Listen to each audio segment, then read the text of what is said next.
اعوذ باللہ من الشیطان الرجیم بسم اللہ الرحمن الرحیم۔ کل کے درس میں عرض کیا تھا کہ یہود ہفتے کے دن کی قدر اور اس کا احترام نہیں کرتے تھے اور مچھلی کے شکار سے، دنیاوی کاموں سے ان کو منع کیا تھا تو باز نہیں آتے تھے۔ اللہ تعالیٰ نے سزا کے طور پر ان کو بندر اور خنزیر میں تبدیل کر دیا تھا۔ اس امت میں جمعہ کا دن عبادت کا دن ہے اور وقت بھی بہت تھوڑا اور کم ہے۔ جب اذان ہوتی ہے اور اذان سے مراد پہلی اذان ہے، اس وقت سے لے کر فرضوں کا سلام پھرنے تک یہ دورانیہ ایسا ہے کہ جس میں کوئی کام ہمارے لیے جائز اور درست نہیں رہتا، بہت تھوڑا سا دورانیہ ہے۔ مثال کے طور پر ہمارے ہاں 12:30 بجے اذان ہوتی ہے اور 1 بج کر تقریباً 30 منٹ پر ہم نماز سے فارغ ہو جاتے ہیں، تو یہ 1 گھنٹے کا دورانیہ بنتا ہے۔ تو کسی جگہ 1.25 گھنٹہ لگا لیں، 1.5 گھنٹہ لگا لیں، بہت زیادہ بھی ہو تو 2 گھنٹے لگا لیں، تو یہ وقت کوئی زیادہ وقت نہیں ہے۔ اس میں قرآن پاک میں بڑی صراحت کے ساتھ فرمایا گیا ہے کہ جس وقت تمہیں جمعہ کی نماز کے لیے بلایا جائے، یا ایھا الذین آمنوا اذا نودی للصلاۃ من یوم الجمعہ فاسعوا الی ذکر اللہ، تو جیسے ہی اذان کی آواز کان میں پڑے تو فوراً لپکتے ہوئے نماز کے لیے، جمعہ کے لیے، اللہ کے ذکر کے لیے آؤ، کہ آنے سے پتہ چلے کہ واقع میں ان کو کسی نے بلایا ہے اور یہ کسی کے بلاوے پر جا رہے ہیں، اور خرید و فروخت بند کر دو، یہاں تک کہ نکاح اور اس قسم کے کام بھی، سونا، بیٹھنا، گپ شپ لگانا، یہ کام بھی جائز نہیں رہتے۔ اور عام طور پر ہمارے ہاں شادیاں جمعے کو ہوتی ہیں تو اس میں جمعے کا وقت اسی کام کی نظر ہو جاتا ہے، تو اس لیے ہمیں بھی ڈرنا چاہیے۔ اس میں کوئی شک نہیں ہے کہ ہمارے نبی صلی اللہ علیہ وسلم کی دعا کی برکت سے اس طرح کے عذاب تو ہم پر نہیں آئیں گے جس طرح کے عذاب پہلی قوموں پر آتے رہے، لیکن بہرحال اللہ تعالیٰ کی ناراضگی کا باعث اب بھی یہ عمل ویسے ہی ہے جیسا کہ اس وقت یہ عمل اللہ کی ناراضگی کا باعث تھا۔ اس لیے ہمیں اس معاملے میں بڑی احتیاط سے کام لینا چاہیے۔ اور پھر اللہ تعالیٰ نے فرمایا کہ وَعَبَدَ الطَّاغُوتَ، کہ ان لوگوں نے شیطان کی عبادت شروع کر دی۔ براہ راست شیطان کی عبادت اس وقت بھی لوگ نہیں کرتے تھے اور اب بھی نہیں کرتے، لیکن عبادت میں 2 چیزیں اہم ہوتی ہیں۔ نمبر 1 کہ کس کے حکم سے یہ کام ہو رہا ہے، کس کے کہنے پر یہ کام ہو رہا ہے۔ دوسرے نمبر پر کہ اس کام سے مسرت اور خوشی یا رضا کس کی حاصل ہو رہی ہے۔ تو ہم جو بھی عبادت کرتے ہیں اللہ کے حکم سے کرتے ہیں، اللہ کی رضا کے لیے کرتے ہیں۔ تو جو کام بھی ہمارا اللہ کے رسول کے حکم سے ہے اور اللہ کی خوشنودی حاصل کرنے کے لیے ہے، وہ کام اللہ کی عبادت ہے۔ اور جو کام گویا کہ شیطان کے کہنے پر کیا جا رہا ہے اور اس سے مسرت بھی شیطان کو حاصل ہوتی ہے، تو وہ شیطان کی عبادت کہلائے گی۔ تو یہی کام یہود کا تھا، اور ہمیں بھی اپنے کاموں کی پڑتال کرتے رہنا چاہیے کہ یہ کام ہم کس کے کہنے پر کر رہے ہیں اور کس کی خوشنودی کے لیے کر رہے ہیں۔ اگر تھوڑی سی یہ فکر لاحق ہو جائے تو ہر کام اللہ کی عبادت ہو سکتا ہے، اور غفلت سے یہی چیز پھر شیطان کی مسرت کا باعث ہو جاتی ہے۔ اولئک شر مکانا واضل عن سواء السبیل، کہ یہ لوگ مکان کے اعتبار سے برے ہیں۔ شروع میں کہا تھا کہ تم مسلمانوں کے دین کا مذاق اڑاتے ہو، مسلمانوں کا مذاق اڑاتے ہو، تمہیں ہم ایسے لوگ بتاتے ہیں جو ان سے کہیں زیادہ برے ہیں۔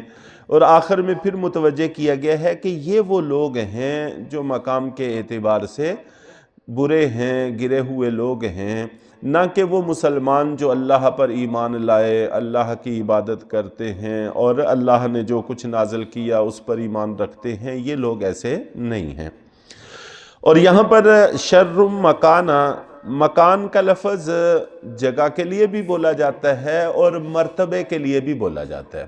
مرتبے کے اعتبار سے برے ہیں تو دنیاوی اعتبار سے اللہ کی نظر میں مرتبے کے اعتبار سے بھی برے ہیں، اور اگر جگہ کے لیے بولا جائے تو انجام کار ان کا ٹھکانہ جہنم ہے، جو انتہائی بری جگہ ہے، تو اپنے ٹھکانے اور جگہ کے اعتبار سے بھی یہ لوگ برے ہیں۔ وَأَضَلُّ عَنْ سَوَاءِ السَّبِيلِ، اور سیدھے راستے سے بھی ہٹ گئے ہیں۔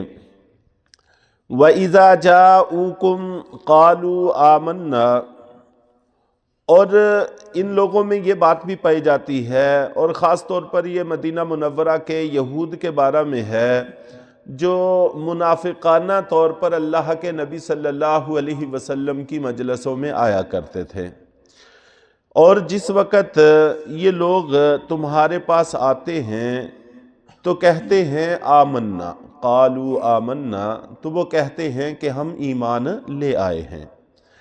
وَقَدْ دَخَلُوا بِالْكُفْرِ، حالانکہ وہ کفر ہی کے ساتھ آئے تھے، وَهُمْ قَدْ خَرَجُوا بِهِ، اور وہ کفر ہی کے ساتھ یہاں سے نکل کر گئے ہیں۔ جب وہ آئے تھے اس وقت بھی کفر ان کے ساتھ تھا، جب وہ گئے ہیں تب بھی آپ کی مجلس سے کچھ بھی لے کر نہیں گئے، اپنے اسی کفر سمیت واپس چلے گئے ہیں۔ وَاللَّهُ أَعْلَمُ بِمَا كَانُوا يَكْتُمُونَ، اللہ خوب جانتے ہیں ان کاموں کو جن جن کو یہ چھپاتے رہے ہیں۔ تو ظاہر ہے کہ اللہ کی نظر سے تو دل کے بھید چھپتے نہیں ہیں۔ وَتَرَى كَثِيرًا مِّنْهُمْ يُسَارِعُونَ فِي الْإِثْمِ وَالْعُدْوَانِ، اور اے پیغمبر آپ ان میں سے اکثر کو دیکھیں گے کہ یہ لپک لپک کر بڑھتے ہیں گناہ کے کاموں میں اور ظلم کے کاموں میں اور حرام کھانے کی چیزوں کی طرف، حرام کھانے کے کاموں کی طرف۔ یہاں پر 3 لفظ اللہ تعالیٰ نے استعمال فرمائے ہیں۔ اسم ان گناہوں کو کہتے ہیں جو اللہ کے حقوق شکنی کا باعث بنتے ہیں، گویا کہ اس کا تعلق اللہ کی نافرمانی اور اللہ کے حق کو ضائع کرنے کے ساتھ ہے۔ اور عدوان، ظلم، اس کا ترجمہ کیا گیا ہے جس میں انسان بندوں کا حق ضائع کرتا ہے، اور یہ پہلے بھی بڑی تفصیل کے ساتھ بات عرض کی گئی ہے کہ ہر بندے کے حق میں اللہ کا حق بھی ضائع ہوتا ہے، کیونکہ حکم اللہ نے دیا ہے، اور اللہ کا حق یہی ہے کہ جس چیز کا اللہ نے حکم دیا ہے اس کو پورا کیا جائے، اس کو بجا لایا جائے۔ چنانچہ اس میں بندوں کے حق کو غلبہ دیا گیا ہے کہ بندوں کے حق بھی ضائع کرتے ہیں، اللہ کے حق بھی ضائع کرتے ہیں، اور حرام کھانا تو ان کی طبیعت کا حصہ بن گیا ہے۔ اور یہ پہلے بھی بات آ چکی ہے کہ سخط اور رشوت میں فرق ہوتا ہے۔ رشوت، کوئی بھی بندہ کسی کا کام پیسے لے کر کرتا ہے اور ناجائز طور پر پیسے لے کر کرتا ہے تو وہ رشوت کہلاتا ہے، اپنے عہدے کا استعمال غلط کرتا ہے۔ اور سخط کا تعلق انصاف کے ساتھ ہے کہ عدالتوں میں بیٹھے ہوئے لوگ اگر پیسے لے کر انصاف فراہم کرتے ہیں تو جو وہ مال لیتے ہیں وہ رشوت سے بھی برا ہے، اور اس کو سخط سے تعبیر کیا گیا ہے۔ تو بہرحال رشوت ہو یا سخط ہو، یہ ساری کی ساری چیزیں حرام ہیں، تو یہ حرام خوری کی طرف بھی لپک لپک کر بڑھتے ہیں۔ لبئس ما کانوا یعملون، بہت برے کام ہیں جو یہ کر رہے ہیں۔ لولا ینہاہم الربانیون والاحبار عن قولہم الاثم واکلہم السحت، کیوں نہیں روکتے ان کو ان کے مشائخ اور اہل علم ان کو گناہ کی باتوں سے اور حرام کھانے سے؟ مشائخ کا کام، بڑوں کا کام یہ ہوتا ہے کہ چھوٹوں کو گناہ کے کاموں سے روکیں، برائی کے کاموں سے روکیں۔ تو اگر خدا نہ خواستہ وہ خود ہی ان کاموں پر لگ جائیں تو ظاہر ہے کہ یہ بڑی تباہی کی طرف لے جانے والی چیز ہے۔ ہمارے مشائخ ہیں، علماء ہیں، ان کی بھی ذمہ داری یہی ہے کہ لوگوں کو برائی سے بچانے کی کوشش کریں، لیکن اگر خدا نہ خواستہ یہی اندر سے خراب ہوں اور صرف لبادہ اہل علم کا اور مشائخ کا اوڑھ کر اپنی دنیا سیدھی کرنے لگ جائیں تو ان میں اور یہود کے مشائخ میں پھر کچھ بھی فرق باقی نہیں رہتا۔ اس لیے یہاں پر بتایا گیا ہے کہ مشائخ کی اور علماء کی ذمہ داری یہ ہے کہ لوگوں کو گناہ کے کاموں سے روکیں، حرام کھانے سے روکیں۔ اگر نہیں روکتے لبئس ما کانوا یصنعون، تو بہت ہی بری بات ہے جو وہ کر رہے ہیں، بہت برا کام ہے جو وہ کر رہے ہیں۔ اپنی ذمہ داری کو پورا نہ کرنا، اس کو بھی اللہ رب العزت نے برے کام سے تعبیر کیا ہے۔ تو اللہ تعالی ہم سب کو صحیح راستے پر چلنے کی توفیق عطا فرمائے۔